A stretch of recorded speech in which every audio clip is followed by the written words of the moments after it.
The lineup of excellent guests on this program. It just occurred to me my mic is not plugged in.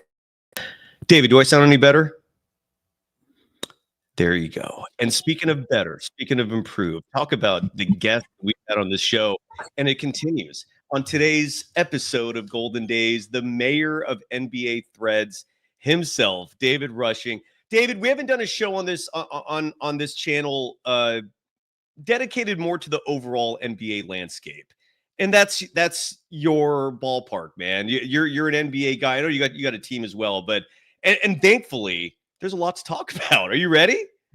I'm ready. Let's get to it. We're going to bring the audience on. If you want to join us, we'll post that link in just a little bit, but we're going to have fun. We're talking NBA. David Rushing, the mayor of Threads, the platform that Draymond Green seems to prefer now. He is active on there. So is a lot of other people. It's blowing up. That's the mayor. And this is the Golden Days.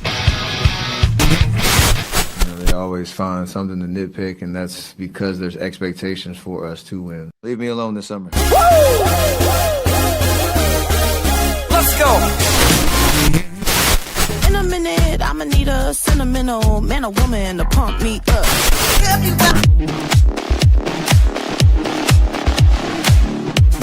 We got a new opening coming. I think coordinated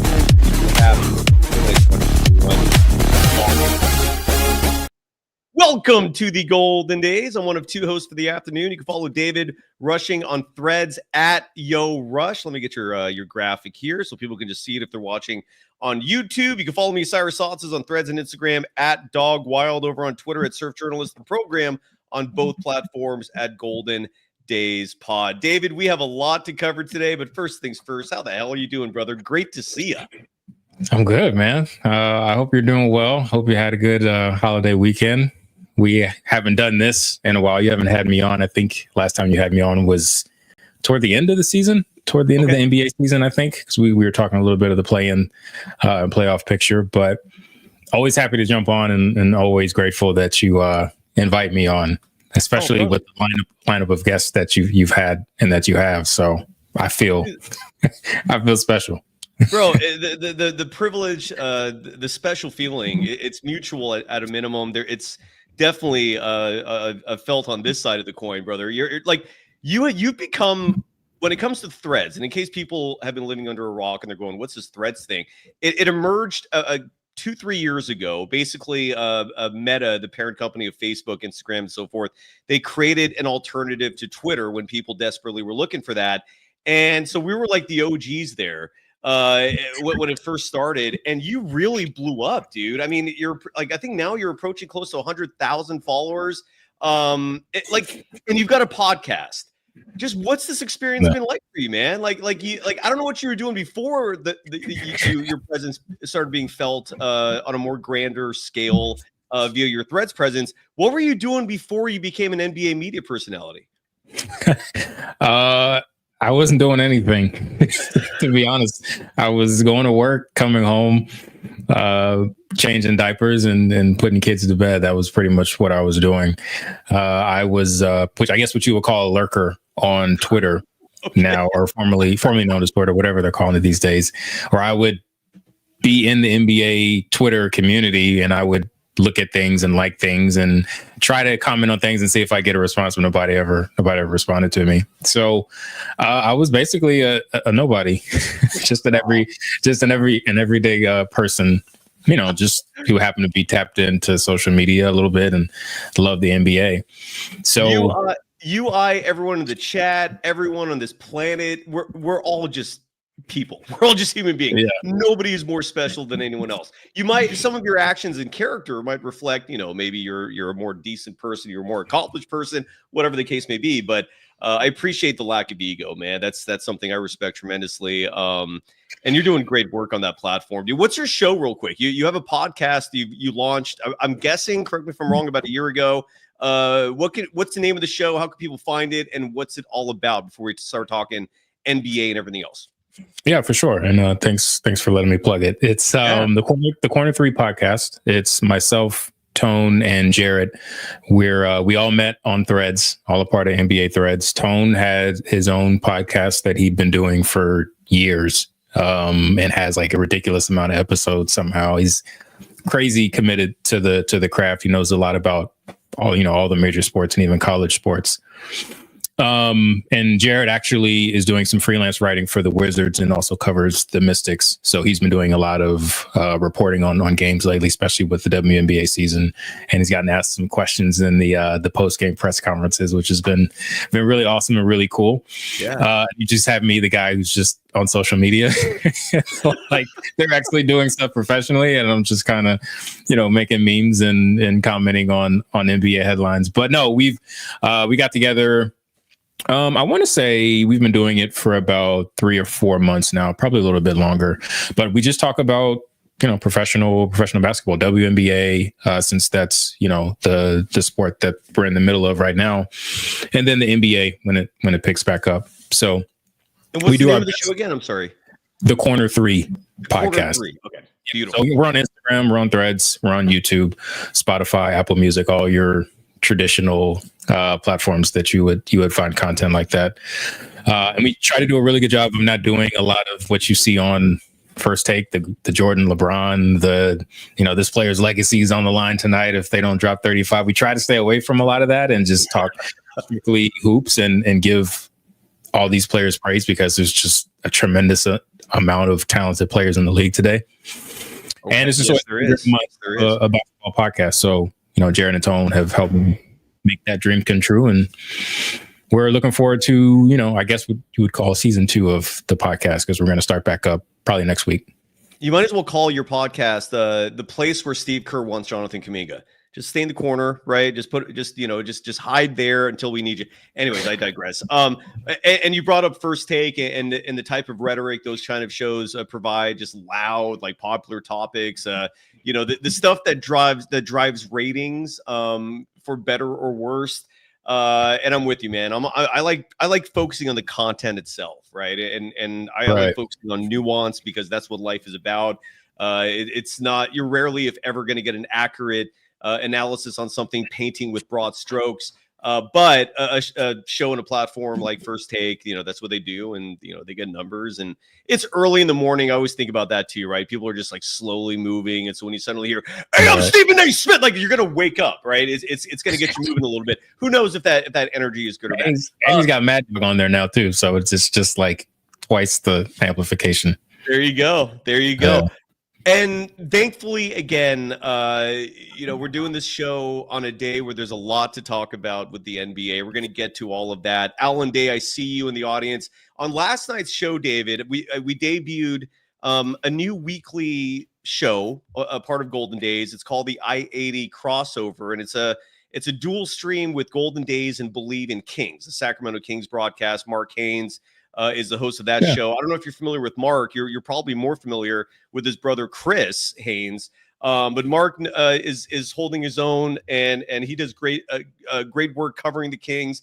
And him and I are starting a weekly collab. So join the party there every Tuesday night if you want to join us.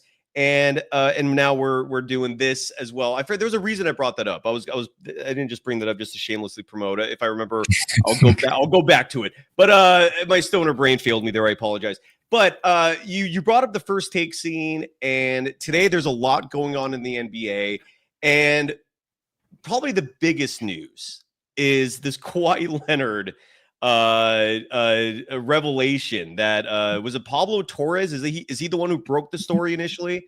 Yep. And why don't we hear? So to summarize, and David, add anything you'd like to this. Sure.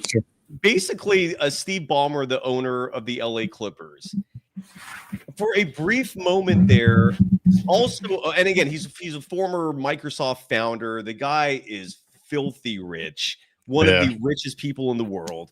So for him, having a subsidiary in addition to the Clippers, in this case being a company called Aspiration, which was a tree company. Do you know anything more than that? They planted trees. Was that the premise of what they did? Yeah, basically. And I think that they were recruiting a lot of big name individuals like not Tony Stark, excuse me, Robert Downey Jr. I think Drake. So they recruited a lot of those people, obviously paid them to sort of promote the company. Those people actually did work, but as we find out through the reporting, Kawhi didn't really do anything. Well, but he did get paid $28 million through correct, right? Is that the figure that we have? 28 million as long as he plays for the Clippers. Right.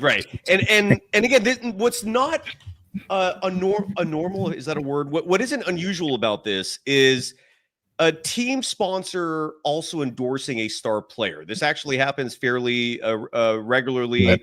It is somewhat routine for the Golden State Warriors. Case in point, Rakuten has been a sponsor of theirs for a long time. They also did some sponsorships with Stephen Curry, and this happens across the league. But the $28 million number is where it kind of sticks out as being abnormal. That's the word I was looking for, abnormal. And it's Kawhi Leonard, who his uncle Dennis has this notorious reputation for just trying to squeeze every penny possible out of every negotiation.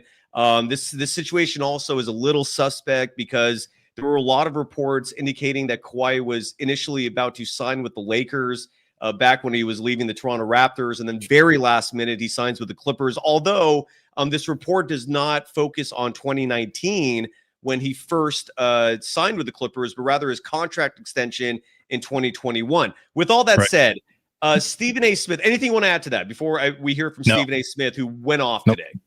Okay. No, that was perfect. And I don't normally play Stephen A. Smith clips. I have nothing. Some people have strong opinions about him. I don't. I think he's entertaining, and he says some outlandish things at times, but he's never said anything that offends me. And does he make a lot of money? Yes. Is it deserved? I don't know, but he's getting it. Anyways, Stephen A. Smith was on First Take today, and again, he did not hold back. And why don't we listen to that, because it is entertaining. It's about 2 minutes in length, so sit back, relax, play some Zen music while you listen to Stephen A. Smith.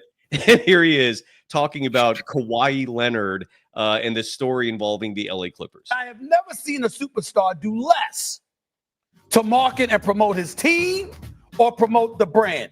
It was so bad, doggy, that I almost had a heart. I'm telling you right now, I had to go to the doctor and get checked up because I had palpitations. When I saw this man on a podium at a press conference post-game actually talking, I couldn't believe it because he says nothing. This is a man that did New Balance commercials, and the kids spoke, Molly. The kids. He didn't say a word. I've seen them go up to him and need him to sign autographs and fraternize with the public when he was sitting behind on the bench collecting about $40+ million, and he wouldn't do it. So he has spent years doing absolutely positively nothing. That's why his uncle, Dennis Robinson, is so popular. It's a name that all of us know. Why? Because that man never fails to go and ask for the money now. He wants to ask for the money. They want a masseuse. They want a helicopter. They want you don't talk about me private jet. Don't even get me started, this brother. I mean, it is endless. What he has made sure he gets time and time again, despite the inordinate amount of games that he has played. Now, last year he fooled us all because he played like 21 of the last 25 games, was available in the postseason, plus did interviews. Like I said, gave me palpitations. I couldn't believe it. Okay, we had missed like 34 games before that. This man is a walking absentee on the ballot. This brother will check the absentee ballot as much as he possibly can throughout his career. So when I saw this report and it said money for doing nothing, I said, that's what made me pause. Not because of Steve Ballmer, not because of the Clippers, because of him. Because if there's a way for this brother to get money guaranteed without working, that's what that brother has done. That's what I'm saying. Now, I know he's injured. He's not taking time off. He's injured. But my God, I haven't seen too many people as gifted in taking time off as Kawhi Leonard. I have never. And it's hard to push back on any of that. Maybe David, you have a pushback. I want to share one more thing before we get your comments on that. This is from 2 years ago. This is the LA Clippers Twitter account at LA Clippers, and this is back on June 29th, 2023, where they're wishing Kawhi Leonard a happy birthday, and below the happy birthday Kawhi message is additional text which reads, for the podcast listeners, quote, for every comment retweet, at Aspiration will plant one tree for Kawhi's birthday.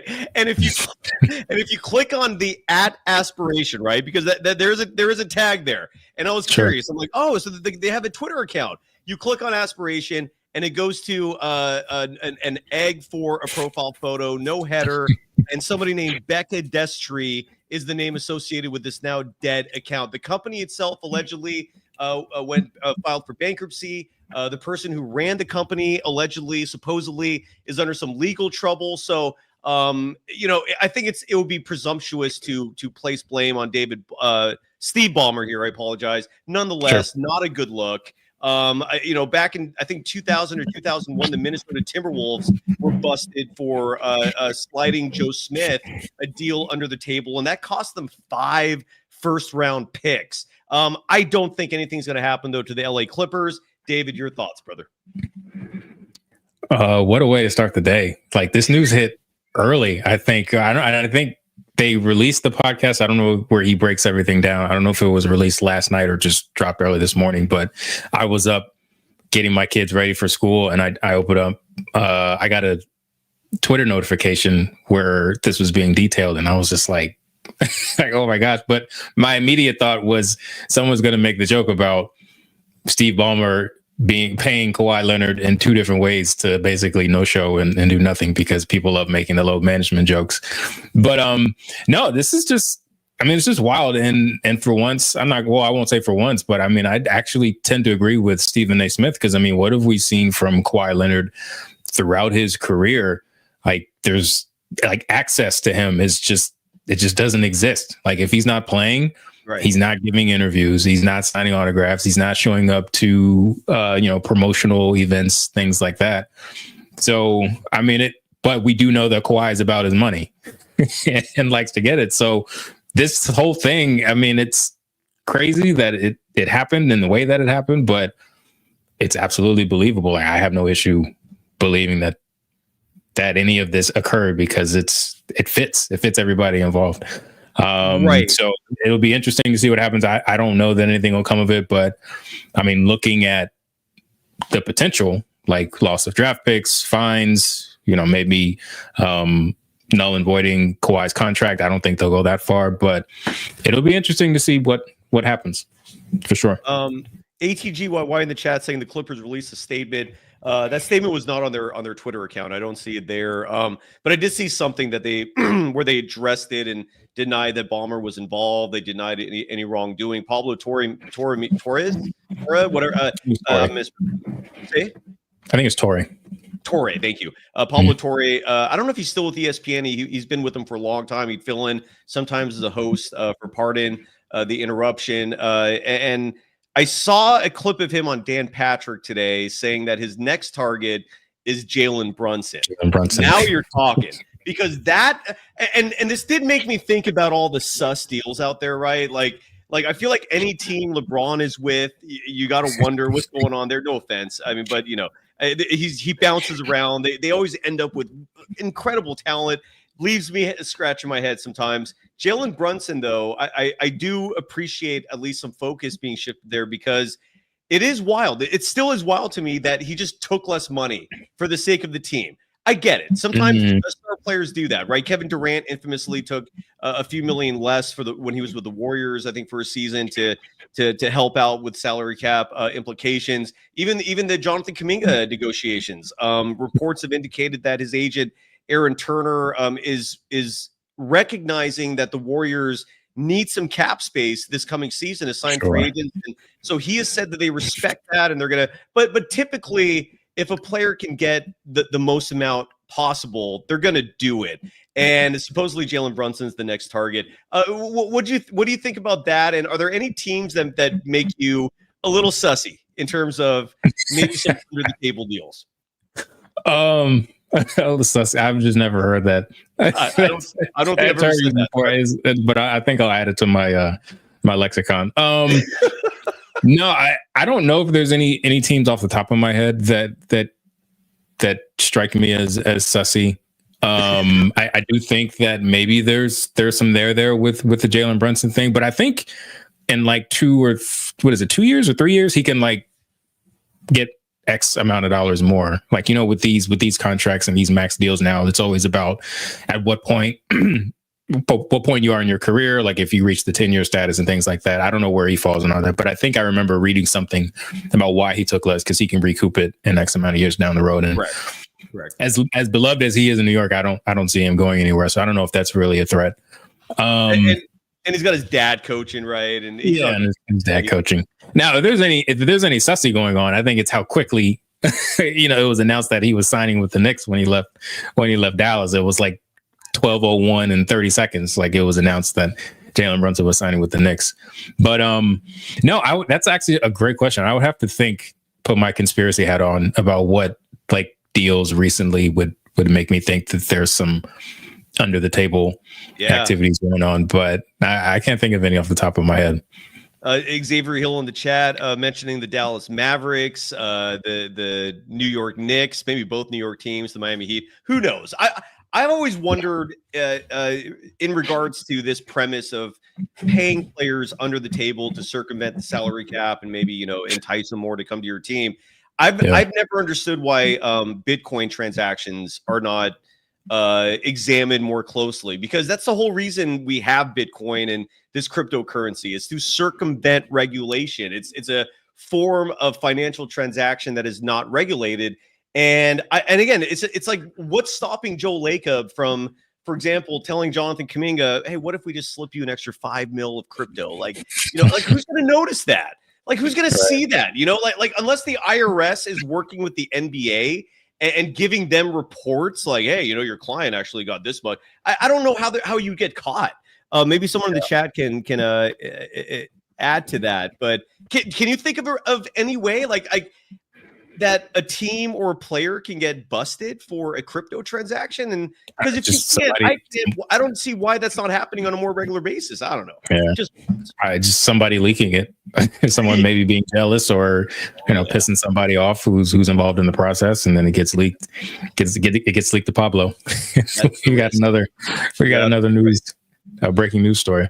You're absolutely right. Bruce Morrow adding Giannis Antetokounmpo's brother. I think Giannis, is that his name? Signed by the Bucks. Who knows if some extra is being slid to him. Giannis loves his brother. Anyways, so and Dodger DTX in the chat saying that we've got Rush out here calling people sussy baka. Yeah. Anyways, I want to play this clip while we're on this subject before we move on. And side note, as someone who emotionally loves the Golden State Warriors, I really do hope the Clippers pay a massive penalty for this. I wish nothing but the worst things happening to them. So yeah, that's my vested interest in all this is if the Clippers get punished and they suffer, great news. I mean, me as a Lakers fan, I'm over here eating this up. So that's like this is like Christmas for me. I'm just waiting to see what happens when I open these presents, if there's any fines or draft picks stolen. So it's in your opinion, David, are the Clippers to the Lakers what the Kings are to the Warriors? Oh, yeah. There, just kind of somebody you're not that worried about. Yeah, you just kind of. I mean, they're around, like you got to share a space with them, but I mean, you don't really acknowledge them. You got to spend some time with them a couple of times a year because you're forced to. But yeah, that's how I feel about them. I love it. And BME podcast in the chat adding the little brother is always acting up and getting caught. That's I'm sorry not to take over your space, but BME, that's Tone. So that's one of my counterparts on the corner 3. Nice. Welcome. Yeah, and Dodger. The sussy comment, that's I'm pretty sure that's Ty from NBA Threads. So I think I'm glad you're folks in the chat. Yeah, I'm glad your collaborators, your friends are joining us, man. They're welcome. And side note, David, for the future, if you ever want to do a dual stream where we do 2 shows or one show that's streamed on both channels, I'm always down for that, man. That's always a premise I'm happily engaging in. Something to consider. For the future. Xavier Hill also adding that Andre Iguodala and probably some other players taking full advantage of the wealth in Silicon Valley. If anyone is a master at sliding a transaction under the radar. Something tells me those folks in Silicon Valley would know how to do it. And BME podcast adding corner 3 would love that. Yeah, let's set it up, man. Let's do that. I'm on board. Just say when. Clearly he's speaking for all three of us. So I guess I guess we're on board. No, I love it. I have no problem with it. I love that too. Well, we'll talk about it later. Dwayne Wade, I want to quickly just play this clip because there is a correlation with what you're about to see and the Kawhi Leonard Clippers story. Mark Cuban, the former owner of the Mavericks, he sold out, literally, just cashed his chips, pretended he was still going to be the governor. Good luck with that. Side note, if anybody out there owns an NBA team and you sell it and the person buying it says, yeah, sure, you can stay in control for 2-3. Yeah, good luck with that. You're going to be pushed out within days. And that's what happened to Mark Cuban. He thought he was going to stay governor. Clearly did not happen. Look, if someone's going to pay you billions of dollars for your team, they want control. They want decision making. That's part of why they're paying so much. Mark Cuban chimed in and said this is a very normal thing. That Steve Ballmer did nothing wrong. But I'm not bringing his name up for that reason. I'm bringing his name up because a few days back, he caught some flack, and I thought it was deserved, David, and I'd love to know your take on this. He thought that in 2006, his Dallas Mavericks got jobbed by NBA officials, and his primary reasoning is Dwayne Wade. He thinks Dwayne Wade basically got away with too much. Like they called too many fouls on Mavericks defenders, and that Dwayne Wade was getting to the free throw line too often. Let's not pretend that Dwayne Wade was just that good that season. Let's also not pretend that wasn't Shaquille O'Neal on that team too, yes. Right? So Mark Cuban sounds like a bitter loser, and Dwayne Wade responded to that, thankfully. And I want to play that clip real quick because Dwayne Wade, man, if you're old enough to remember the 2006 version of Dwayne Wade, let alone the version we saw when he was playing with LeBron, but that version, dude, was unstoppable. Like, it was so special to see a player with that speed, that level of finishing right at the rim. He was also an excellent mid-range shooter. I don't recall his three-point shooting off the top of my head sticking out. Maybe he was great as well. I don't have the stats in front of me, but he was something else, man. Anything you want to add about Dwayne Wade before I play this clip? No. I'll save mine for after the clip. Perfect. Here is Dwayne Wade, because he did not like hearing Mark Cuban disparage his 2006 title. Dwayne Wade was the finals MVP for that series. And here is Mr. Gabriel Union. Mark Cuban come out recently and say that he don't care. He's taking it to his grave. 2006 was rigged, is what Mark Cuban said. Mark Cuban and I have probably had one conversation since then. It was a very cool, cordial conversation. I love Mark Cuban from afar, everything that he has accomplished, everything he's done. But Mark, stop saying that. Mark, we beat y'all.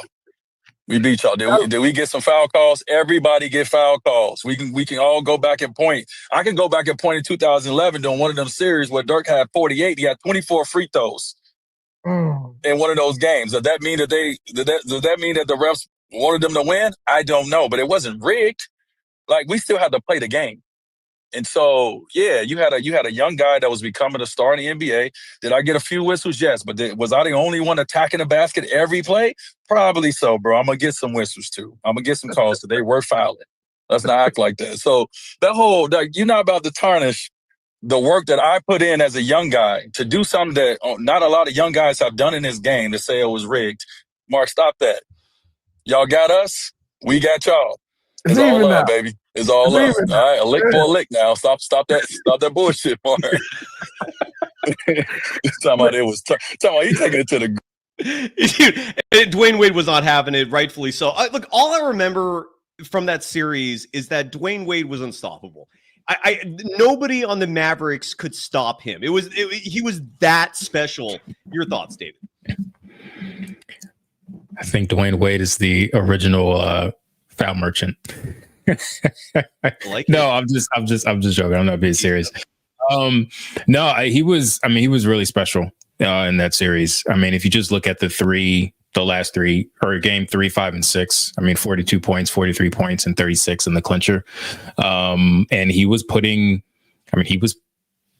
pressure on the defense. Prime Dwayne Wade as a slashing, attacking two guard was just I mean, he just couldn't do anything with it. And like you said, I mean, he's giving the Dallas defenders trouble. So this type of conversation is a bit of a sore spot for me, because I feel like the easiest thing as an opposing fan to say after a game in which your team loses is that it was rigged or the refs cheated or blah blah blah blah blah. And it takes away from a lot of these great. I mean, it's sort of insulting to the players that give us these great performances, like Dwayne sort of said, like a young kid coming up, earning his stripes, having a breakout series in the finals or a breakout playoffs, and to say it was rigged, I mean, it just kind of shits on everything. So sorry, I don't know if we're allowed to cuss. Yeah, as long as it's not excessive. I always worry about YouTube. I think YouTube's cool with like a certain number. Okay. I could care less, man. Off the record, when we're not recording, dude, I curse like a sailor, dude. So you're fine with me. Go ahead. Sorry. All right. And I don't think my mom's watching, so I'm good.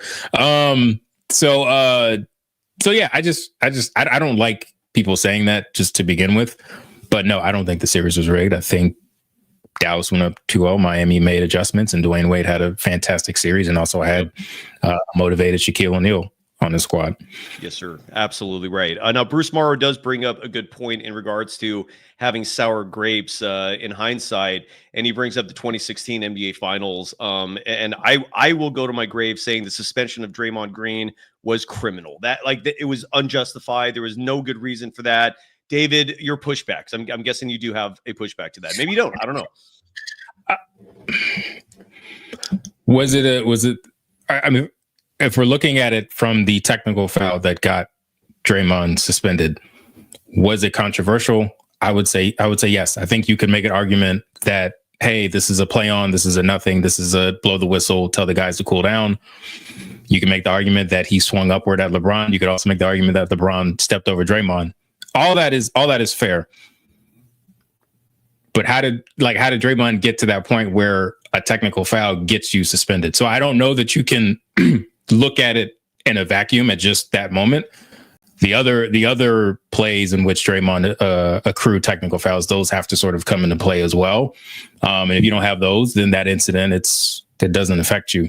So I feel like he shouldn't have put himself in a position to give whoever makes the decisions on suspensions or technicals, whether they're rescinded or not, the power to whether he'd play in a game 6 or not. So, but I could see being upset at it. If I was going to say worse, man, I'd be heated. So I'm not saying I can't appreciate it from that standpoint. David, let me know. Here's my pushback to that, and let me know what you think. You're absolutely right about everything you said. I will forever be upset at Draymond, not for being himself in terms of collecting those flagrants and and getting the unfortunate one that cost him a game because of suspension. I blame him for taking the bait when LeBron walked over him, because LeBron did that with clear intent to get Draymond Green to do the flick. And look, that little flick was not going to hurt a fly, but it was an action that he did, and it sucks, and he got baited. The part about the flagrants resulting in the suspension that never sits right with me is the fact that it was retroactively called. The fact that they called that after the game was over. Kiki Vandeweghe, wherever you are, you son of a bitch, you did not have to do that. You didn't have to do that. They could have let the refs call the flagrant. They did not call the flagrant at that time. Kiki Vandeweghe steps in for the retroactive flagrant, and that's the part of it that really pisses me off. But and to that point, now I'm remembering, it's coming back to me that LeBron said after the game, like, "Oh, I suppose the league will take a look at it," almost like throwing them a loop, like, "Hey, look at this play." Yep, So yeah, no, I can definitely understand being pissed.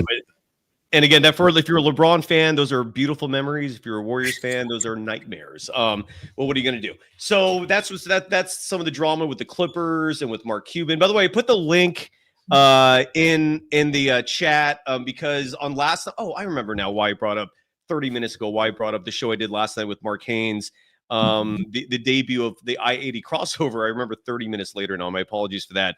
It's because on last night's show, we had two audience members, Alan Day and an individual who calls himself Desireo, who were having a healthy back and forth in the chat.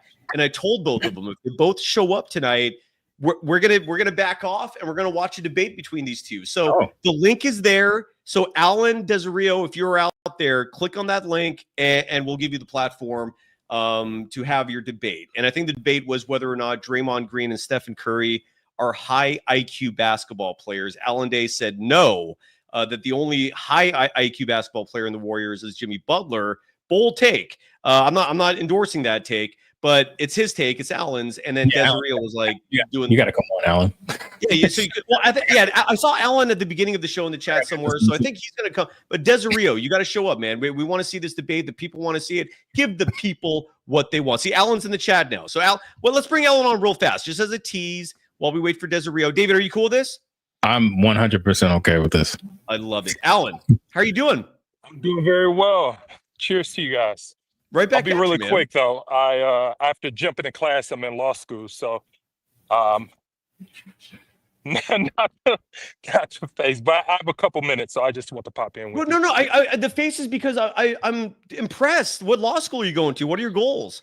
I go to Trinity School of Law here in OC areas in Anaheim, and contract law is to go. Undergrads was sports management. Being that I was an athlete, so we'll see what happens. Is player agent the career title you're aiming for? Thinking about it, man. Thinking about it. Yeah, that's the way to go. I will help you with that. Okay. Appreciate it. Respect. Of course, dude. Of course. Yeah. It's an interesting field to get in. It's if you succeed, you will earn those riches. And again, you're going to make the networking, the contacts, the perspective. That's all rewarding, and then some. The money will hopefully be there as well. I'll help you out, man. I'll help you out if I can. Stay tuned for that, or we'll stay tuned for you. If you don't mind reminding us and reminding David, who was not there last night, what was your take that got Desario so fired up? Well, my take was that everyone was screaming like high IQ. My argument was that Jimmy Butler is the only true high IQ player on the Warriors roster. And he was like, what about Steph? What about Draymond? And lucky enough for me, just listening to you guys speak, Draymond Green has done, he's done enough dumb things in his career to X him off the high IQ list for the remainder of his career, and great player. You can be a great player. Yes, great players. Steph Curry is an icon, but can we really say he's a high IQ player? Maybe a mid IQ player, right? He consistently does the one-handed cross-court pass 3 or 4 times a game. Execution level, maybe 1 out of 5. That's not high IQ. To me, high IQ has a sense of discipline, where and your execution level is consistent every single time. And there's a reason why the Warriors consistently bring in this veteran ball handler to take that responsibility off of Steph and Draymond Green for late game execution matters. I personally believe that that's probably a high 60 to 70% reason why they brought Jimmy Butler in, is to handle late game situations, to get to the free throw line, to not do dumb passes and dumb plays that will be costly for the Warriors. I mean, and so for me, like I said, consistently high, I give it to Jimmy. There's a reason why they brought Chris Paul in.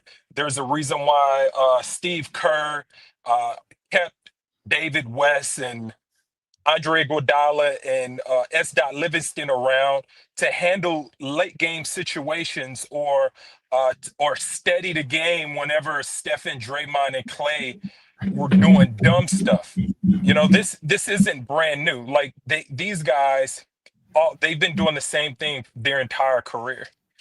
I'm not going to get into a debate about Stephen Curry's IQ.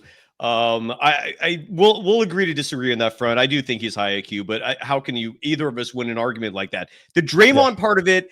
Here's what I'll add. I don't disagree with you on that front. Well, I sort of do, and I'd love to know what you think about this. And David, please jump in at any point. To me, IQ, like almost everything, is complicated. There's layers to it. You could have a high IQ in terms of like book smarts, but maybe your IQ is straight ass in terms of street smarts, meaning like your social skills out in the world around you. With Draymond Green, I do think he has an insanely high basketball IQ, but emotional IQ, I think, is what fails him. Meaning, like, his IQ on an emotional level is not something he can control at times, and he pays a dear cost, unfortunately. By the way, Desireo's here, so we're going to get these two on together in just a moment. David, your thoughts on this topic, sir? Yeah, I think I tend to agree with you, Cy, in that there's different ways you can look at IQ. I don't know that you can just sort of look at it in a vacuum, but how it was framed, I think that there is some merit to the argument if that's how you frame IQ. I would see it probably a little bit differently, because I think Draymond recognizes when he finds himself in these situations, like when there's a split second to react. I think he recognizes, if I do this, this will likely happen. If I don't do this, then, it's sort of like, so I said, this emotionally, he just reacts. But when I look at IQ, I look at how are you able to assess the game, not necessarily as it's happening, but the next play, the play before, both on offense and on defense. And when you look at Draymond, especially on defense, like a lot of stuff that doesn't really show up on the box score, like there are defensive possessions where Draymond is like literally guarding every man on the court, and he's beating passes to the recipient to close out. So that's sort of how I see IQ, not necessarily I made a turnover, but hey, I see this lane that's about to open up. It's risky. If I throw it, like there's a chance that it's a turnover. But if it gets there, if my guy is reading it the same way, it's a lay, or it's a three, or it's whatever. So that's sort of how I look at IQ with Steph and Dre. I do think that they're both high level IQ or high IQ basketball players, especially just. I don't want to, like Size, I don't want to get into it. I don't want to wax poetically about Warriors because I am a Lakers fan. So I see what you're doing, Si. You're trying to bait me into defending Warriors, and I'm not. But I was loving it. I'm sitting back and listening. But I will say, I do think high IQ is one of those compliments that's sort of like tossed around a little liberally. In both directions, right? High and low, in both directions, and not necessarily strictly Warriors. Just I think basketball in general. I think people tend to just throw it around. But yeah, I would look at IQ a little differently. And look, if you're going to wax poetic about the Warriors, I am going to sit back and enjoy. Alan Day and Desireo are both standing by. We're gonna. David, we're going to let these two just go at it. I'm looking forward to it. They're in the green room. Alan, I put you back there for just a minute. Because we're 43 minutes in, and I have not had a chance to give love to our sponsors yet. I got to do that real quickly. And David, you could be a part of this as well, because one of my two sponsors is a cover band. And again, Desireo, Alan, sit tight. I'm bringing you on in just a second. Hopefully this will be fun. They're going to have a nice debate about high IQ Warriors basketball players. And I'm just going to sit back. David, if you want to jump in at any point with them, you can. But first and foremost, music. The weather's still nice. Summer is not officially over yet. And if you're looking for live music for an event, and this event can be personal, like a wedding, like an anniversary, like a birthday, like a good old fashioned backyard rager. And side note, I've said this before and I'll say it again. If you invite me to one of these backyard ragers with Decades playing as the cover band, I will come. Just reach out, invite me, and I will enjoy the libations. I will enjoy the music. And the band is called Decades, and they just literally play everything from the 50s to today, from Chuck Berry to Katy Perry. And this is where I ask my guests of every program, David, if you had Decades, this awesome cover band that is available for booking, if you go to decadesofficial.com or email Kyle at atomicmusicgroup.com. Again, Kyle at atomicmusicgroup.com. Mention the program, you get a discount. David, if you hired Decades for your event, what kind of music is on your playlist? Keep in mind they could play pretty much everything. Oh man, R&B, pop. I listen to everything, so I want the whole gamut. All right, I'm going to put you on the spot here. What would be your top 3 artists that you would tell Decades to play from music. Oh man. Yeah, that's a tough one. I know. Let's see. Kendrick Lamar, of course. Okay. I don't know if they can they do Tupac? Because I love Tupac. Why not? I love Tupac too. So that's two. Did you ever see, by the way, the Dave Chappelle skit where he played the Dave Chappelle show is still the best thing that's out there for comedy, I think. Did you ever see the skit where he's at a club and Tupac's been dead but his lyrics are all like modern, and the whole gist is like how the hell was because Tupac, he died in like 95, but like music kept coming out that he had recorded, and a lot of these tracks were just way too modern considering how old the actual production date was. Check it out. I strongly recommend it. I don't know if you've seen that, David, but it's hilarious. No, I have. Yeah. No, I was on the Chappelle. Fortunately, one of the culturally like phenomenons that I was actually able to catch, like, and it's as it was happening. My brother and I, we put in a lot of hours on the Chappelle show. George W. Smith, he was on the Oakland City Council. You probably didn't hear about it. Go ahead. I'm sorry.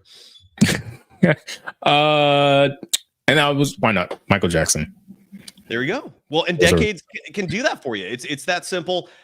Just again, go to the website, decadesofficial.com. They are literally the official band for every 49ers pregame rally next door to Levi Stadium at Great America. They call those Red Zone rallies. The band playing music there is Decades. Eddie D, the former owner of the Niners, hired them for his private setting. That man has exquisite taste. And if Eddie D loves Decades, you will too. They're NorCal natives. They love their sports, their Golden Dazers, and book them, hire them, and thank me later. Today's episode also brought to you by FanDuel, the official sportsbook of Golden Days and the Believe Network. David, we were talking at the beginning of the show, and Alan and Desiree, sit tight. We're almost there. We were talking about the WNBA. The Valkyries won last night. I believe that was last night. And their magic number is now 2. You can bet on the action at the FanDuel Sportsbook. I love the fact that you can bet on WNBA games. The Valkyries next take on the Dallas Wings. This is tomorrow night. They're favored by 11.5. The bookies are predicting a blowout. What's been your WNBA experience? You have 3 daughters. Are they into it? Describe your fandom when it comes to the WNBA. No, my kids aren't really into basketball, women's or men's. Like, they'll start watching games with me, and then it's toys, iPads, dancing, your oldest, whatever. What, 9? She's 9. Yeah, she'll be 10 in November. So yeah, that's My middle daughter swears that she wants to play basketball, that she wants to start playing, and that she loves it. But every time I put it on, she starts, and then she's somewhere else in the house. But that's kids for you. That's their attention span. I've enjoyed the WNBA season. I actually have my can't see, but Paige and Enrique t-shirt on. I'm a big Paige Beckers fan. Me too. And just of the league in general, like the Valkyries, they've been balling. First season, like it's a great time for the league. There's a lot happening around it in life and on social media. Thankfully, no dildos lately. I think that little run ended when they started arresting the perps.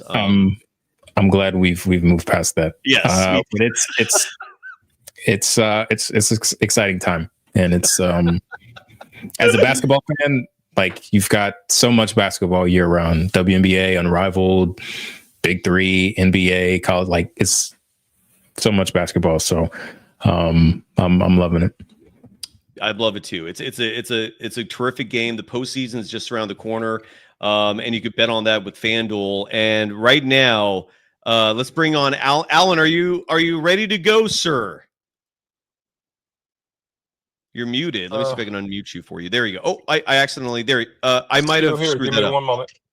No, you're good. I hear you now.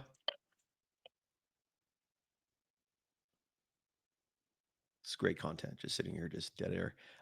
Alan, well, let's bring in Desiree while he's setting up. Desiree, are you with us? Yeah. Can you hear me? Loud and clear. So, David, I'm going to put us on the bottom and just watch the two go at it. Alan, are you ready? Yes. So, All right. and we'll just try to basically serve as like, a moderator, if you will, just to let you. So, what was the whole point of dissension? You two were going back and forth last night.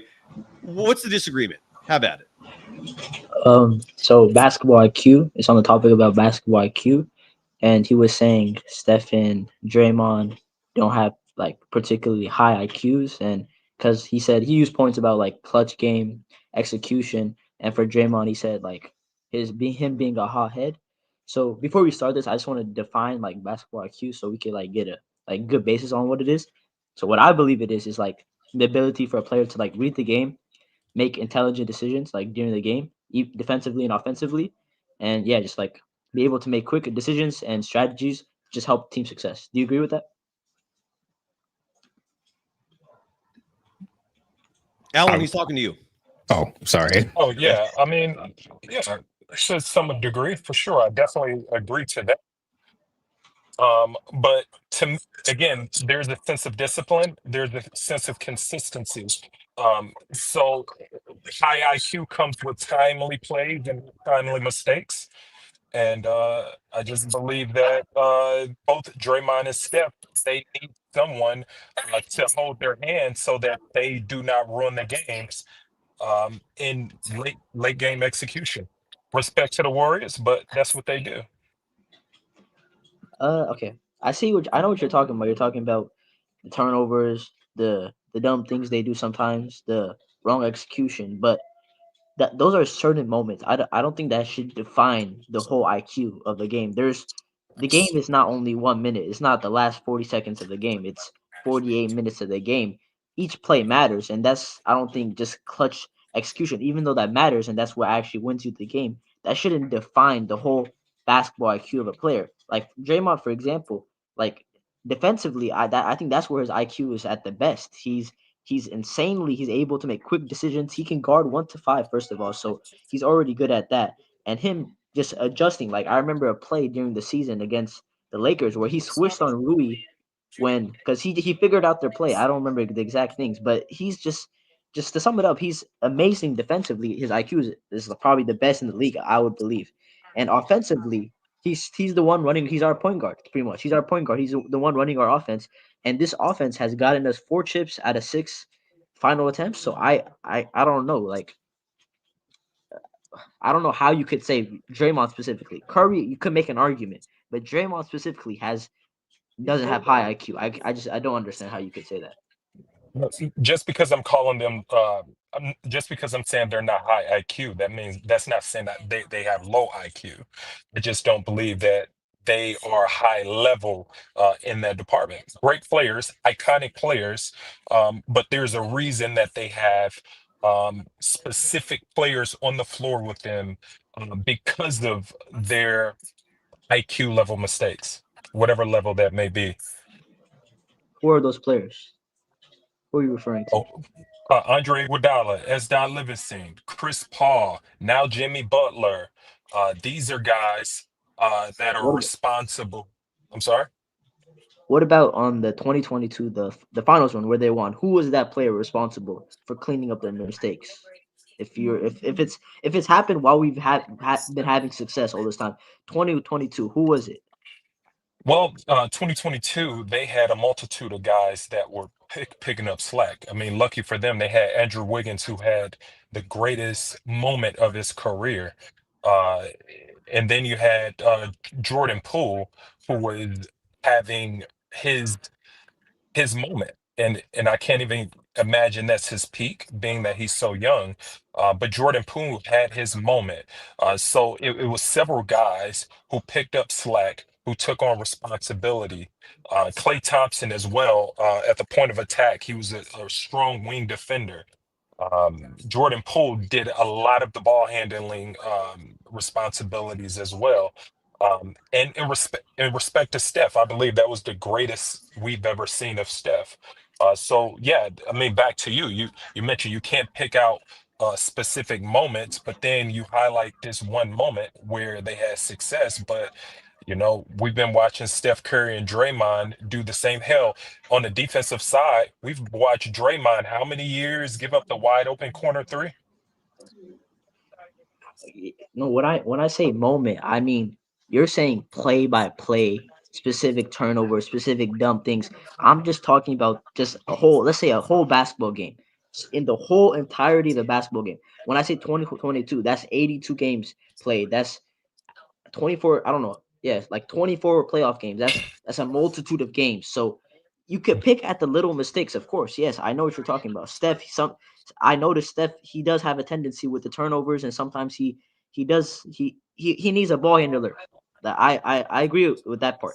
But saying Draymond specifically, I just don't understand that Draymond part. doesn't even want to play when Steph's not even there because that exposes But several layers of his game, I mean, IQ yeah, and but all. like that's a true thing. That's true. But still, Draymond came up with Steph. So I don't think I think Draymond, if he was young, if he didn't play with Steph, he could have had the skills to be an offensive demon, a scorer. He could have done this, but he regressed his like he didn't he didn't grow because he didn't need to be the offensive player. He just needed to be a passer, a defender, an amazing defender. Those were the two things that was needed from him, and he did those things and excelled at it. So I don't understand how that point like goes to IQ. I just don't understand how. Can you elaborate? Why does it not? What is it then? If it's not You're IQ, saying what is it? his game. You're saying that he doesn't want to play without Steph. What does that have to do with IQ? Because if he's not with Steph, uh, it'll expose some other layers of his game where he's not Yeah, good. but I believe that. that's just his. I believe his IQ level that people argue that he has is inflated with Steph on the floor. Yeah, okay, yeah, because of Steph's gravity and things like that. But still, he's still making those quick and intelligent decisions. Because we agreed that what IQ is quick and intelligent decisions that pretty much maximize the team's success. We agreed on that, right? There's nothing else to IQ, just that, right? Is he a high IQ player without Steph? We've never seen it, so I can't say he is or not. But I believe he is because he's the one making the pass. There can be an opportunity, but you still have to do the thing. He's the one making the pass. He's the one who's exposing. Like, All right, final even though thoughts. Steph's Alan, we're gonna get the gong in here.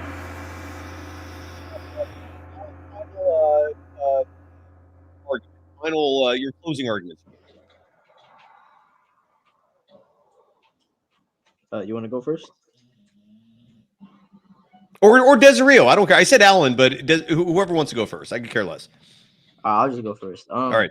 All right. So I'm gonna keep it short and simple, but I defined IQ as being able to make quick and intelligent decisions that maximize team success. That's what I believe it is.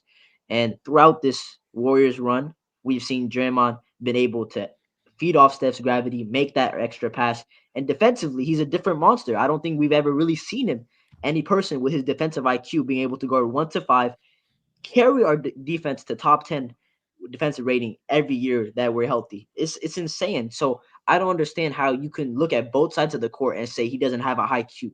I don't understand. And Steph, I don't know. We can argue about if he has high IQ or not, but I still think he's an amazing player. With his gravity, he's able to make quick decisions. But I think Draymond is the one specifically that has amazing high IQ, top 5 probably IQs in the league. So yeah, I rest my case. Alan, your final thoughts, sir. Yeah. I think it's still. I mean, you're arguing the point if they're great players or not. Uh, I've not. I've never said that they were like, limited by the IQ mistakes. I'm just pointing out the deficiencies within their game. One of which is that they're mid IQ players because of the consistent issues that they have on the floor, and the reason why they have specific type of players on the floor to carry the gaps and fill in the gaps where they have issues at. I believe that Draymond and both Steph are iconic players. Steph to me is a top 10 all-time player, maybe top 5. But he has gaps. One of which he's loose with the ball, he's lazy with his decision making. From late game to mid game, throughout the game. Draymond Green, he takes risks. Not sure if they're calculated or not, but I have to lean into the IQ because if we say he sees the game, then there's a reason why he's not seeing some of the ill-advised mistakes that he's making defensively, such as leaving the wide open corner three consistently. Consistently, we've been saying this for about what 5-6 It's been a years few now. years. And It's Alan, been I want to go back to that point in just a second. But gentlemen, I mean, that was beautiful. David, in your opinion, based on the rhetoric we heard from Alan and Desiree, are you swayed in either direction? Do you now believe that Draymond Green and Stephen Curry have lower IQs than maybe you thought initially? Higher than? Does this matter? Your thoughts? No, I think I'm my personal opinion on the two players' IQs is pretty unmoved.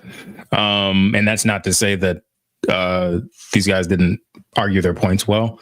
I think we're all just sort of looking at IQ differently. And I think that's sort of how we land where we land in terms of our opinions on it. Desiree, I'm going to bid adieu. Is that okay? Yeah, that's okay. All right, brother. Well, we'll see you again soon. And again, that's Desiree who coined Gooey Santos. Alan, I want to really quickly, before you go, bring up the Draymond Green defense part in regards to him sagging off three-point shooters far more than I think any of us would like when we're watching Warriors basketball. And to me, that like you maybe do have a bit of a point with the IQ thing, because Draymond has been asked about that in regards to why he allows these open threes. And his response is usually, well, it's dependent on the three-point shooter's percentage, right? Like whether or not they are a high percentage three-point shooter. And he takes these in his mind, it's a calculated risk, so he's not expending unnecessary energy. What I see, and I don't know if you gentlemen agree or not, is Draymond, and maybe this is a sign of him aging, that he's saving his energy to not expend unnecessary extra physicality to get out there and contest these threes. But look, the bottom line when it comes to defense in today's NBA, and I do believe very confidently in saying this, the three-point shot is no longer this high-risk shot that you just kind of just let happen. That ended years ago. And that's how Draymond Green defends the three still, unfortunately. He still treats it like a low percentage shot when that's no longer the case. I would rather have a defender focus on that three-point line and defend it fervently and take the risk of letting easy layups go past them than playing back to defend that easy layup, to defend the mid-range shot, which is what Draymond's doing, and he's giving these too much space to these offensive players to shoot threes. That's a part of his defense that I do think has regressed. And I don't know if regress is the right word, but maybe it just hasn't adapted enough. Maybe it is an IQ thing. My guess is it's more an aging thing, that Draymond is just not the same guy anymore. The fact that Julius Randle owned him in that Minnesota Timberwolves series last year was all the evidence I needed that we can no longer depend on Draymond Green to be the guy he was 5-10 years ago, a lockdown defender, can defend 1 through 5, no problemo. I don't know if he's still that guy. I think he's still elite, but Julius Randle showed he can't stop everyone anymore. Like 3 years ago, Nikola Jokic was having massive difficulties playing against Draymond Green. I don't see that same level of difficulty other players experiencing with Draymond Green defending them. And your point, Alan, about the three-point line, I think you're right. I think he allows these wide open threes way more than he should, and it burns the Warriors. Whether it's a low IQ thing that attributes to the reason, I don't know. I think it's more age, but I could be wrong on that. David, anything you want to add? Alan, any final thoughts? Well, I think you have to lean into IQ, because if you think about when these gaps are happening within a game, IQ is understanding the rhythm of the game and how one three-pointer or one bad play can change the entire landscape of how this game will finish off or end. Or so for me, it has to be IQ, because you got to understand the flow. They talk flow within that system or within their organization. It's all about the flow. It's all about the flow. When you give up that wide open three-pointer while you're on a run, that could change the flow of the game. Absolutely. So that has to be IQ. Absolutely. Thank you, Alan. Good luck with law school, dude. I didn't know you were doing that. Bravo, man. That's impressive. Word. Stay in touch, please, because I do have some contacts, and maybe you're fine on your own. But I'm just saying, if you need me as a resource, I'm here for you, dude. I really wish you luck, and hope we see you again soon, Alan. Thanks, man. Always. And let me lean into you, man. Keep up the good fight. I hear your arguments. I respect you. And, Bay Area media, they're frustrating because I feel like, they don't have a backbone. And I just You're right. appreciate your ability to stand on it. You know what I mean? Thanks, In the brother. Thank hood, you. we say stand on it. So I like that you stand on it. So Thank you, Alan. respect to you, son. Thank you, Alan. All Right right. back at you, man. And we'll see you again soon. I want to add as well that Peter Bessie, Hall of Fame NBA journalist, he won the Kurt Gowdy Award back in 2009. He was on the show, I think, just yesterday, and he eviscerated Bay Area media. And I just was sitting there nodding and agreeing because I think he's right. David, I don't know how well versed you are in the Bay Area sports media scene. I don't know if you have any opinions on sports media in general. Do you feel like your team's the Lakers? Do you have issues sometimes with the coverage of your team when it comes to media, maybe kowtowing, maybe being a little too subservient, maybe not challenging enough? I feel like the East Coast media has it dialed in. West Coast media, they care like more about themselves than they do about the entity they're supposed to cover. That's my impression. Your thoughts? Oh, yeah. I mean, I think from a Lakers standpoint, I feel like they can be a little passive. This is LA where we tend to bow down to the superstars and whatnot. And we've had LeBron for the last few years, and now we're welcoming Luka, and we had AD as well. So I mean, I think media in general could stand to be a little bit more aggressive, maybe challenging, going against some of the narratives that persist and being, trying to get the truth out of some of these situations. Like my only exposure to the Bay Area media is through you. And when I'm on here with you, when I'm watching you, and then what I see you do on social media, I don't represent it. Please do not. No. What I'm saying is you're my lens essentially in terms of how I view the Bay Area media. Yeah. And it seems like a lot of them are afraid to, challenge Kerr and bring up a lot of the fair, legitimate gripes that you have during a lot of these press conferences and in their columns and whatnot. So I don't know why that is.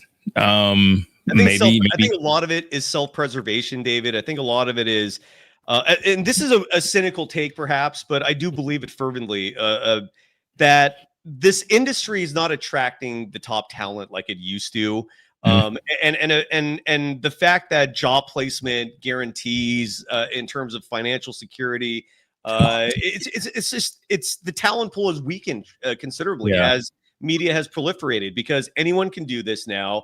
It's way harder to make money doing this, and so you don't have the brightest minds, gravitating towards it for the most part. They're especially in today's world where it's just everything's just completely crazy. I think it's just you see students focusing on business, right? Focusing on just making money to survive, and artistic pursuits, like qualitative pursuits, like sports media. It's just not as high on the radar of the top talent out there. I could be mistaken on that. Who knows? But that's one of the many gists I've been getting in this field. Do you mind if we bring another audience member in? We got two waiting. Hopefully they're going to talk just NBA. Are you up against clock? Do you have a few more minutes?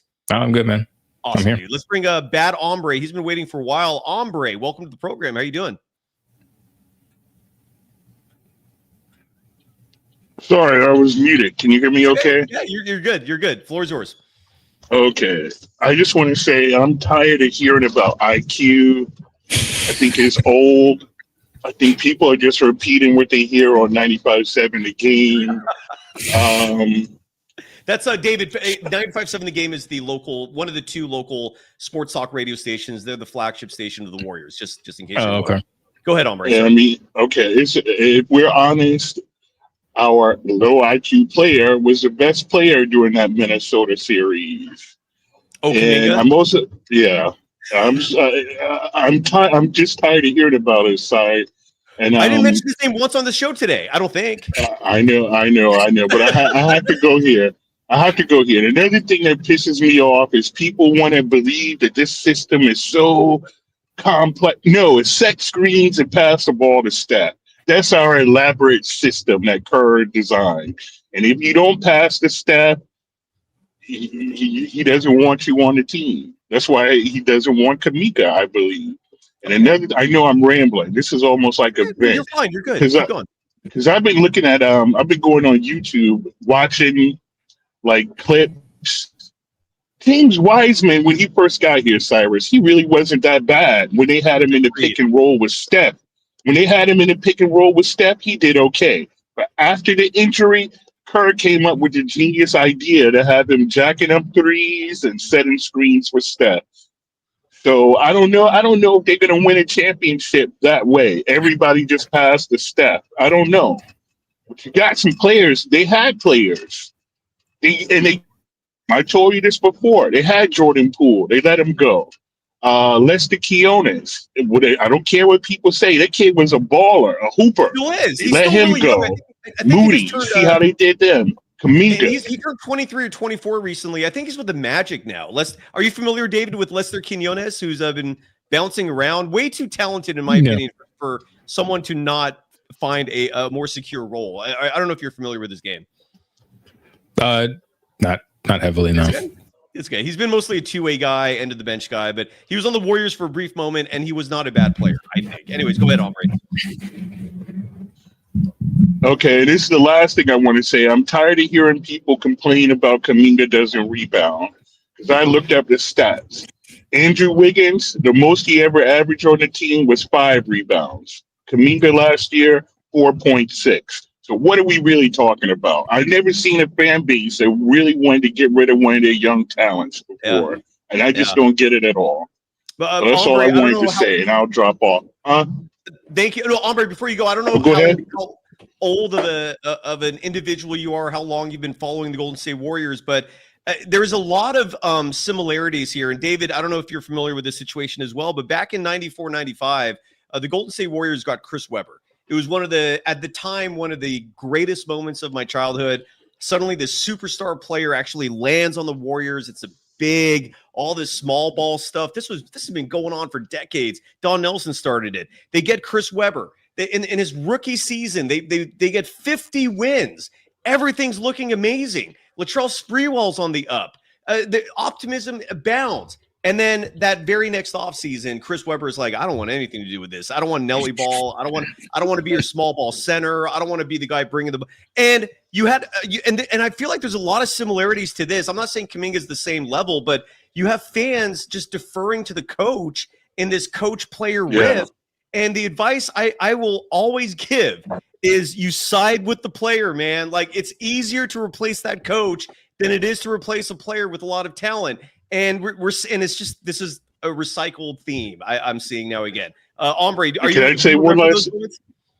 Yeah, so him and Sprewell, they had a good thing going on. That's the same year that Webber they gave Barkley the business with the behind the back dunk. Yes, remember that? Yeah. Oh yeah. And then I was there at Oracle when Barkley dropped 55 or 56. Yeah, in the playoffs. Yeah, in the playoffs. I witnessed that, man. It wasn't fun, but so I see a lot of similarities to that. David, what are your memories of Chris Webber, the great former Fab Five player from Michigan?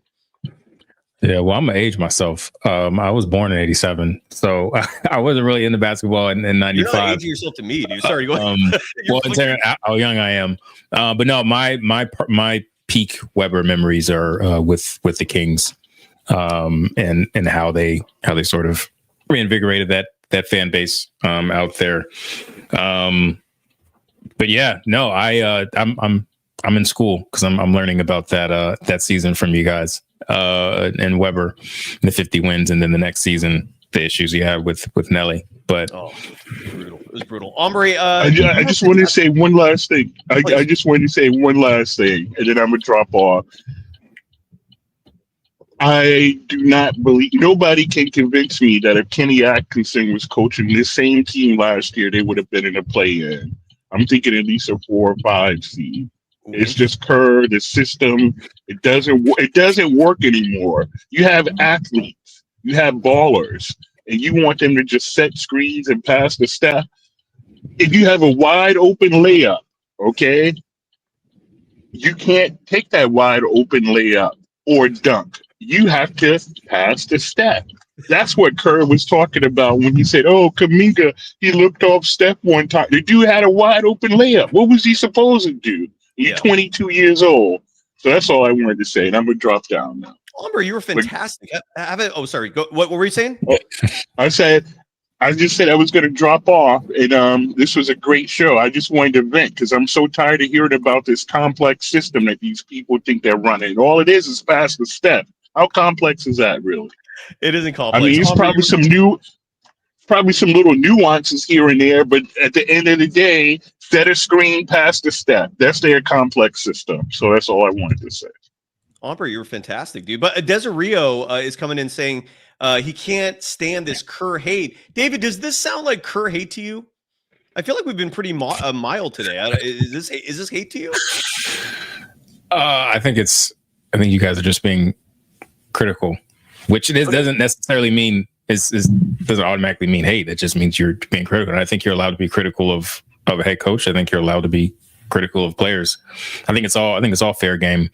But I think if you see patterns start developing over the course of the last several years in terms of, players with clear, evident talent, not necessarily getting all of the, all the minutes that they should be, not being able to be put in situations to succeed. The last guest mentioned the Wiseman situation. I think it's absolutely fair to look at Kerr with a critical eye. And I don't think that just because you're saying somebody is bad at something or somebody needs to be better at something, that it's hate. I think you're just being honest and calling it as you see it. It's the industry. I mean, as long as I remember, this is sports media. You have schlubs like me showing up going, "Oh, the coach did this." It's what we do. It's if we're not doing this, we're not making money. That's how this goes. David, your coach, JJ Redick, are you happy with him? Yeah, I'm really happy with JJ. I know it was very controversial to play five guys for an entire half. Yes, it was. I forgot about that. Yeah. I'm okay with it, honestly, because if it's one of those situations where you're either going to get a whole lot of praise for it or you're going to catch a whole lot of hell for it. Like there's no really in between. And it turns out that, we weren't able to close the game. So he got a lot of hell for it, which he deserves. And I think he knew the risk, the IQ. I think he was able to assess the risk of what he was doing. But I think he went with the five guns that he felt confident in. But no, I think coming in with absolutely zero coaching experience, managing a LeBron AD team, there's egos, there's a whole lot of other things at play, and then having to adjust to a couple of big trades, right? You send D'Lo out, bring in Dorian Finney-Smith, and then you get Luka. All things considered, I think it was for JJ, I think it was a very successful season. It didn't end very well, but I think I'm excited. Yeah. No. But I'm excited. I'm excited with him as a coach for the foreseeable future. Yeah, I'm curious to see how the Lakers do this year. I agree. I think JJ Redick held his own as a coach. They didn't lose in the first round because of him. Depth, I think, was a huge issue. And the Lakers, one thing that befuddles me with their the player minutes on that team, like, why does Jared Vanderbilt not play more? Like he should be, like, I would think he would get 25 minutes minimum a game. He's a fantastic defender. He's tremendously long. What's going on there? Like, why is he in one game and then suddenly the next game is DNP? Like, I don't get that. Do you? Yes and no. I think it depends on who you're playing at the five. Because if you've got Hayes out there, who's your starting center, it's really hard to have two non-shooters out there from spacing wise. And Vandal just hasn't been able to improve from the corner as long as he's been in LA, which you can kind of say is no fault of his own because he's always been hurt.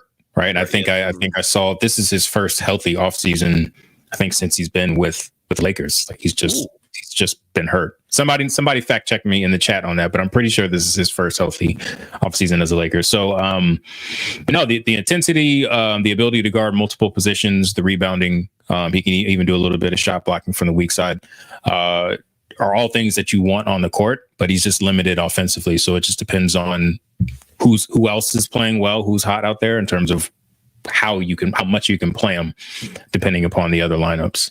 So it's tricky with Vando because I love him, but it's just kind of hard to put him in sometimes or keep him in. Well, there you go. I was wondering like why he's not getting consistency when it comes to minutes, and you answered it. You're going to be introduced, David, to Shardal when we wrap up the show, which is coming up in just a moment. But I have to play this clip, and we're at an hour 20. Bravo, David. This was you don't go this long if the content sucks. And real quickly here, I want to play the soundbite of Charles Barkley as we start to wrap it up, and then Shardal will come on, and then we bid adieu.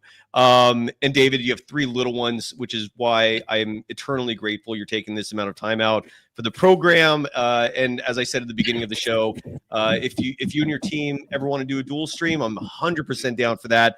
Here is Charles Barkley. He was on Bill Simmons' show. Side note, I was a little surprised that the Ringer lost one of their quote-unquote talents in Ryan Russillo. He got poached and is now with Barstool. And look, more power to you if the paycheck is right. But I did think Russillo and Simmons did have an awesome Sunday night show, and that's going to be missed. Yeah. Anyway, so Charles Barkley joins Bill Simmons recently, and the topic of the second apron came up, and the second apron is a term, a vernacular, if you will, that is now embodied within the brains of every basketball fan because that lexicon matters, especially if you're a Warriors fan. The second apron playing a massive part in this Kuminga holdup, and Charles Barkley had a potentially edgy take on it. Let's hear from Chuck. The second apron thing hey, cut the bullshit. They ain't got no dumb rules. Let me tell you something. I'm so glad you asked that question. Is this a second apron defense? Yes. Why did they have to come up with bullshit rules, Bill? Because all these guys want to play together and not compete. If I had $1 for every time I heard the second apron, why did Adam Silver have to put the second apron in? Because LeBron got all his guys together. KD wanted to go play with the Warriors. I hate when I hear, man, the second apron's not fair. What do you mean it's not fair? If y'all stop all wanting to play together, we wouldn't have to make up bogus-ass rules to stop y'all from playing together. This is interesting because I completely disagree with you. Okay. I think they came up with it because the Players Association, I don't think, realized that putting these rules in is going to make all these teams blow up, and you're basically going to be able to afford 2 or 3 guys max. And then you're going to have to cut corners everywhere else. Like the Celtics, they had no chance of keeping Drew Holiday and Porzingis. Like OKC now. They've made all these really smart moves to put the roster they have together, and they're not going to be able to keep it together even though they were smart. I don't like penalizing people for smart. All right, so first of all, Bill Simmons, you owe my boy Rick Barry an apology. You owe him minutes on your program to clear the air. I'm never going to reference Simmons without adding that caveat. He did Rick Barry wrong. He slandered him. Fix that, please, instead of ignoring it and blocking me on Twitter years ago when I first broached the subject with him. It's embarrassing. Fix that, please, Bill Simmons. With that said, I think this second apron story is it's a fascinating debate because on one hand, the players did basically take over the NBA. Like the notion of that this is a players' league, I think has a lot of reality behind that. There's a lot of truth behind that. And the second apron to me serves as a tool for the owners to kind of, create a boundary, a limit, if you will, a cap, if you will, on these big salaries. But I do think it went too far. I think you could come up with something that's not as rigid, that's not forcing 4 teams to watch the restricted free agents just sit there, pissed off because they're not getting good offers. It's complicated. I kind of get it, but it needs to be tweaked clearly. David, your thoughts on the second apron? Yeah. Well, my first thought is the glasses Charles was wearing. I'm pretty sure my grandma had a pair of those growing up. They give grandma very much. And he lost weight. He looks skinny, didn't he? He does, but he looks good. He looks good. I don't know what was going on in his background that he had to blur it so hard, but no, he looked great. No, I agree with. I think I agree with both. It was definitely the second apron was definitely a response to player empowerment, the super teams and all that we saw. Sort of like you said, the ownership sort of taking back control of the league.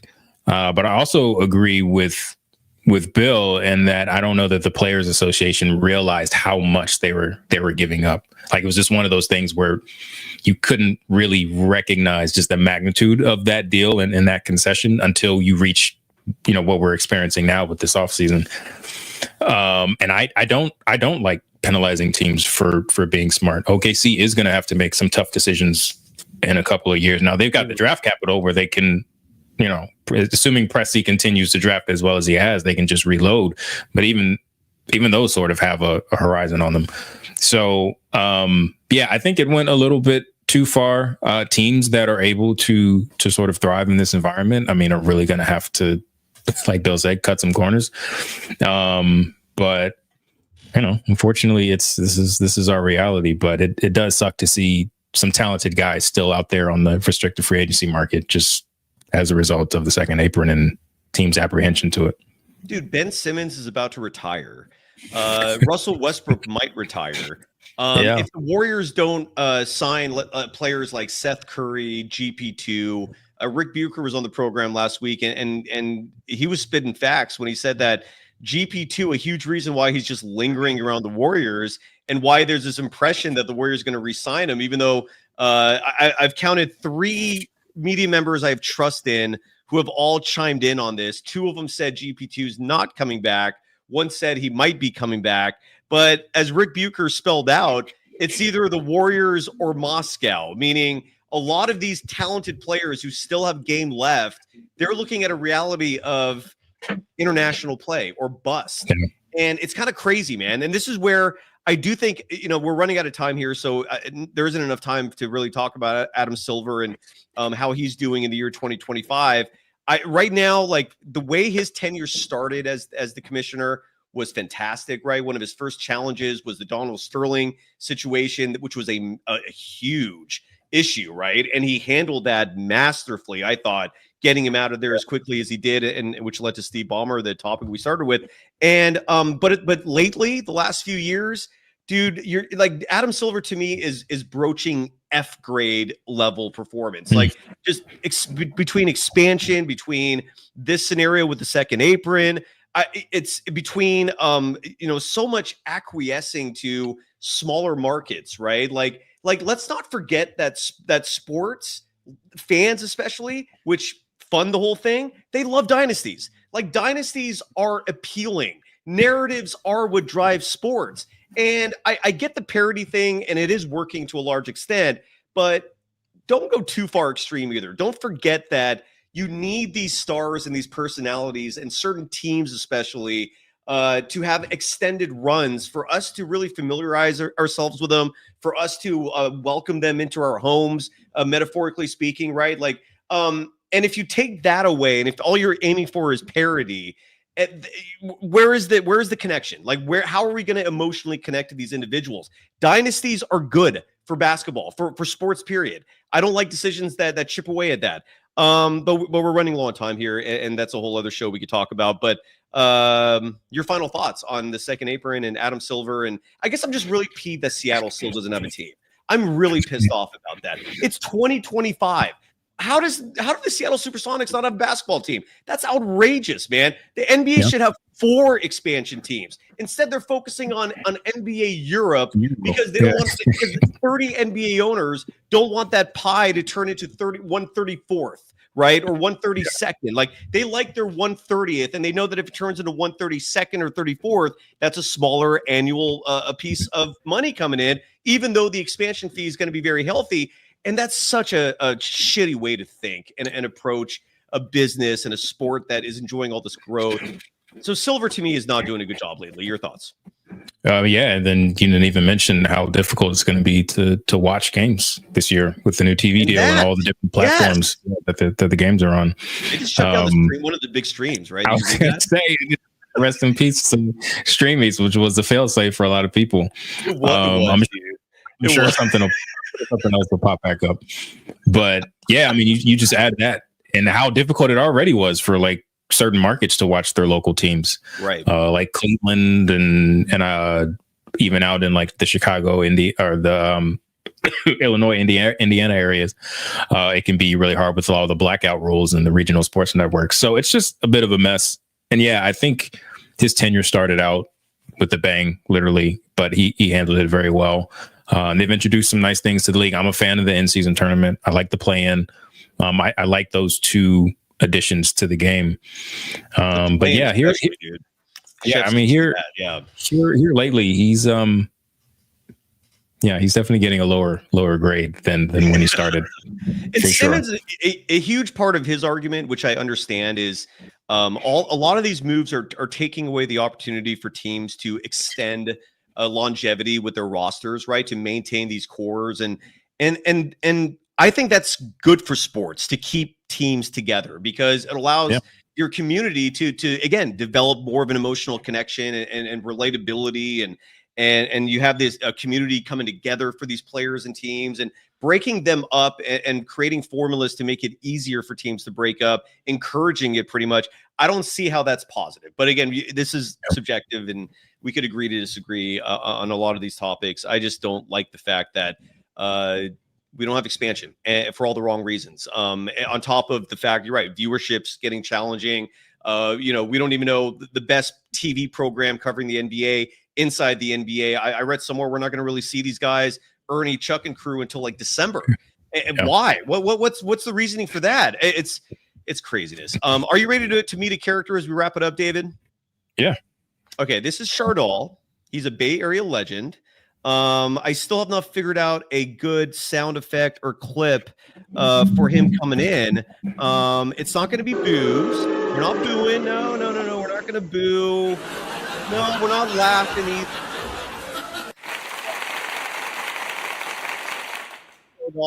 How have you been, friend? Been a little while. And meet David. Yeah, what's up? Hey, David. Nice to meet you. How's it going? How you doing?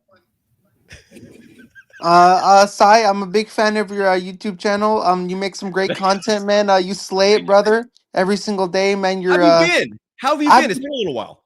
I've been great. How have you been? Doing okay, man. The Warriors being completely inactive is insanely frustrating, but otherwise I'm doing all right, man. Niners are about to. It's an honor coming on your show. Honor having you. Go ahead. Sorry, I didn't mean to interrupt you. So as a Warriors fan, I'm tired of the whole Jonathan Kuminga situation. Me too. I'm like, how long is this gonna keep on going on forever? This whole thing with JK and what is going on with this thing? Greed, just all the ugly sides of humanity. This is a pain in my ass, Jonathan Kuminga situation. It's a pain in all of our asses, Chardal. What about the Niners? How are you feeling about them? I think they're gonna win. I think they're gonna win every single game in the schedule and make it to the Super Bowl. Do you have a question for David? I mean, he's our guest today. And hi, David. How long you been a fan of the Warriors? So actually, funny story. I'm actually a Lakers fan, but Steph Curry is.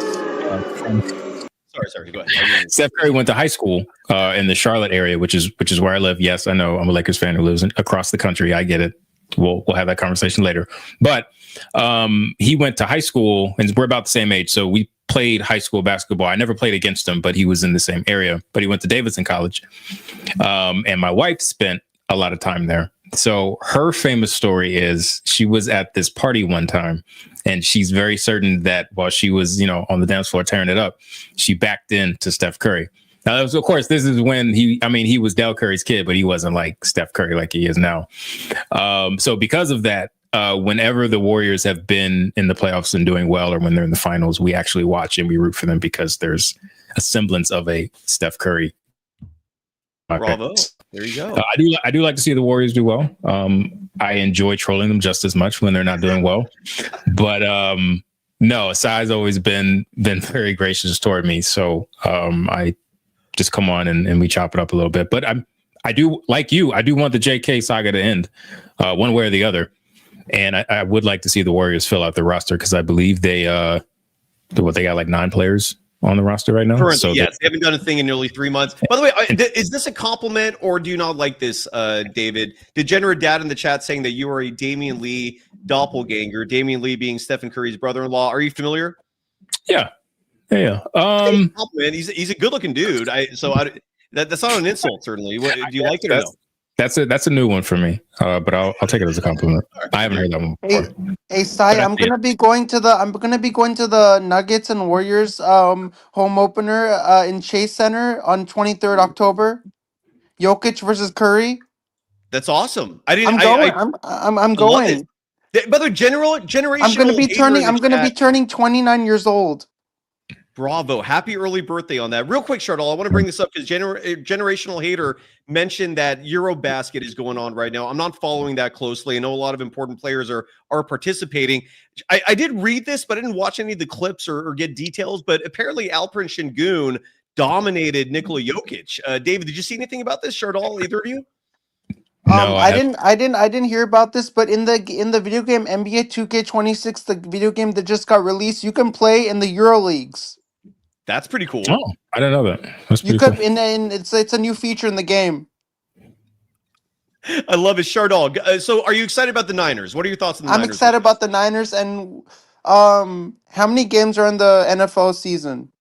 17. So they're gonna go 9-8. That's a little disrespectful. Aren't they predicted to go like 12, like 11-6 or 12-5? Like I thought they were going to be really good this year. You don't think so? I don't think so. All right. Well, there you go. Shardal, you're going to the Warriors Nuggets preseason game. Have fun. It's a regular season game. Apologies. The regular season game, and that's your birthday. It's the day of your birthday. My birthday's on the 18th, but the Warriors don't play on my birthday, so that's closer.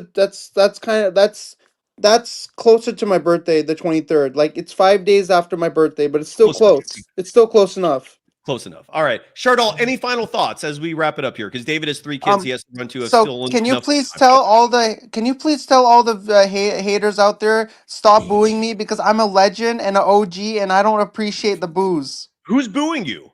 No, but you press a soundbite on your phone and it sounded like they're booing me. Well, I was playing. I wasn't booing you. I was testing out. No, but it sounded like I'm getting booed because it like the soundbite on your laptop when you press the button on your laptop on your computer. It sounds like I'm getting booed. Well, I also played a laugh,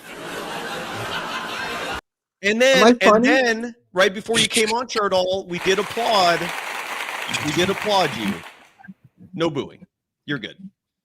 So, Sai, how often do you go live on your channel? Every week? Shardal, we gotta go, man. Any final thoughts? We're done. I'm so excited for the 49ers season, the Warriors season. I'm so excited for NBA basketball to finally be back in October, 49er football to be back. I can't wait. Next time I come on, I'm gonna turn my camera on and show you my cat. Next time you do this again. The last time you were on, the cat was a little baby. How big is the cat now? He's 16 weeks old, and he's a black and white tuxedo cat. Those are my faves. His name is Buster. Good stuff, like Buster Posey. My favorite player in the Giants that I still have his jersey now. David, any questions for Shardal, or are you good? No, man. Have fun at the game when you go see them. I've never seen either of those two play in person, so I'm sure that'll be a great experience. Hey, Sai, it was an honor coming on your show, and I'll definitely join you next time. Right back at you, brother. Thank you so much. Sorry, I didn't mean to cut you off. What's up? So I'm a big fan of your YouTube channel. I'll definitely join you next time when you do this again. Please do, Shardal. Have a great night. Bye, Shardal. Take it easy. David, any final thoughts? Anything you'd like to plug, promote before we go? I know you're on Threads at Yo Rush. You're the mayor of NBA Threads. You also have your own program that we hopefully will do a dual stream on in the near future. Anything we forgot? Anything you want to plug? Anything? Just you name it. Go for it. Well, that's pretty much it. The Corner 3 podcast, like I said, I think we're going to start back recording next week. May even start doing some of that playback stuff where we watch games and invite people on, sort of like you do. While we're recording, we got to figure out schedules and things like that. But yeah, definitely looking forward to sort of ramping that up a little bit more than what we've been doing. And yeah, I'm on Threads. Yo, Rush. If anyone out there hasn't tapped into Threads yet, it's a great, wonderful basketball community. I mean, we're not it's not super friendly, but it's not super toxic either. So it's a nice medium. If you're Draymond Green is like active on there now. Like he barely touches Twitter, and I still call it Twitter. If for no other reason, on my phone, I don't know if you can see it. These are just some of the apps I have on here. It still says Twitter. Right there. I've not updated that app in 2+ years. It might even be 3 years, and I will not until they force it. So to me, it is still Twitter, but Threads is blowing. Yeah, and Threads is blowing the F up, dude. Like I see a lot of media members, like Zach Lowe, for example, a few others, just suddenly being very active on there because, like you said, it's less toxic. But Draymond, man, he's like there's like 10 posts a day from him now. He's like a threader. He'll like randomly pull up in somebody's replies. Exactly. Randomly, dude. Says some weird shit sometimes. Like he said one thing which I wasn't particularly fond of. I think he said he replied to someone who said it's 2025. Let's stop villainizing Chris Brown, the musician. I think that's what it was. Touchy subject, right? Like I'm sure people have an opinion on that, but my guess would be the best way to approach that is to just not say anything. But Draymond goes in there and goes, absolutely, like 100%. And it's like, dude, you can't forget what the hell this guy did, man. Like have some perspective, Dre. You're in the Bay Area. Anyways, he's active on Threads, and the platform, like you said, David, less toxic. And you've got the Corner 3, also known as where Steve Kerr wants Jonathan Kuminga. And I think that's it. Are we done? Anything else? Well, I think enough time has passed that I can bring it up, but I saw in here, man, you had like a crazy lady while you were recording one time, like a few months ago. you can bring that up. Yeah, she lives right over there. I found out she doesn't live far from me, and she's a crazy lady. That's, I don't know how else to really say. That's actually what you said. Like, there's some crazy lady like walking up to my house right now. It was end of the show. It was wild. It ended the show. Thankfully, we were like an hour in. And she was drunk, and dude, I woke up and I posted this on my Instagram one night. I went, it was like 4:30 in the morning. I wake up, I hear like all these cops. There's like, dude, I live in the woods, right? So for lights to be like blaring through my windows with the shades down, it's got to be something big. And I'm going, what the hell is going on at 4:30 in the morning? And I look out, and the Sonoma County Sheriff's Department has like 12 cars and trucks on my little street here surrounding this one house. And they've got megaphones, they've got guns pointed, drawn, and they're going, come out with their hands up. And they just keep saying that over and over again. And there's little variations to it, like Billy Lee, we know you're in there, come out with their hands up.